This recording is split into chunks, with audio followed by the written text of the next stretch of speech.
Sebagai seorang laki-laki, mau sepintar apapun kalian, mau secerdas apapun kalian, mau sehandal apapun kalian, mau sebijaksana apapun kalian, ketika kalian nggak punya uang, nggak berduit, kalian itu agak lebih susah untuk dianggap oleh orang-orang. Kalian mungkin pernah dengar ada peribahasa, buat orang kaya, omongan yang mungkin nggak berfaedah, atau bahkan dia kentut pun berasa kedengarannya tuh kayak nasihat yang bagus gitu. Tapi sebaliknya, buat orang miskin, nasihat paling bagus, paling bijaksana, paling berfaedah pun kayaknya berasa kentut kalau didengar sama orang lain. Kejam memang, tapi ya begitulah. Hidup di dunia zaman sekarang itu agak lebih berat, khususnya buat laki-laki. Uang memang bukan segalanya, tapi segalanya butuh uang. Dan saya yakin mau laki-laki mau perempuan, siapapun dimanapun, semua orang pasti setuju dengan itu. Karena uang sebetulnya bisa bantu banyak selesaikan masalah. Kalian sebutin masalah apapun di dunia, pasti lebih banyak terbantu ketika kalian punya uang. Asalkan benar caranya.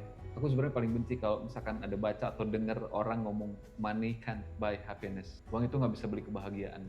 Karena buat aku sendiri ya, dan buat sebagian orang yang paham dan mengerti soal uang, mereka bisa mempergunakan uang itu sebagai salah satu faktor dan fasilitas yang bisa membantu semua hal di hidup mereka untuk bisa menjadi lebih baik. Bukan menuhankan uang, tapi memang uang itu dibutuhkan buat seperti yang aku bilang barusan. Apalagi buat kita seorang laki-laki ya, yang biasanya punya tugas dan tanggung jawab lebih besar dibandingkan perempuan.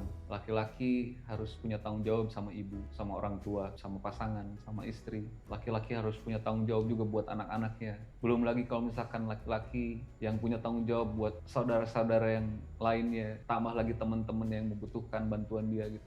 Jarang sekali, bukan berarti nggak ada, tapi jarang sekali seorang wanita itu bisa jadi tulang punggung keluarga dan bisa support orang-orang di sekeliling dia gitu. Ada, tapi jarang sekali. Karena mostly laki-laki lah. Belum lagi ketika laki-laki punya keinginan dan hobi. Salah satunya kayak saya sempat bilang, saya punya hobi yang agak lumayan menghabiskan uang itu adalah traveling.